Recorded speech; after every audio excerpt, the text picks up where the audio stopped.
ஒரு டாக்டரா ஒரு பேரண்டா நான் மிச்ச பேரண்ட்ஸ்க்கு சொல்ல வேண்டிய ஒரு சின்ன அட்வைஸ் என்னதுன்னா, உங்க குழந்தைங்க கல்யாண வயசுல இருக்கிறாங்களா, நீங்க அவங்களுக்கு அலையன்ஸ் பார்க்குறீங்களா, நீங்க ஸ்டேட்டஸை பார்த்தோ இல்லாட்டி நீங்க அவங்களுடைய ப்ரொஃபஷனை பார்த்தோ இந்த மாதிரி நீங்க பார்க்குறதோட உங்க குழந்தைங்களுடைய பிளட் ரிப்போர்ட்டையும் நீங்க கொடுங்க.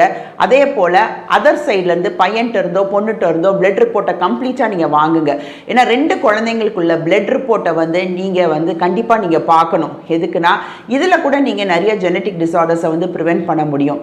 பையன் நல்ல பையனாக கூட இருப்பான், ஆனால் சில டைம் எதிர்பாராதமாக செய்த ஒரு சிறு தப்பால் பால்வினை நோய்களுக்கோ இல்லாட்டி HIV தொற்றுக்கோ அவன் ஆளாயிருப்பான் அவனுக்கே தெரியாமல்.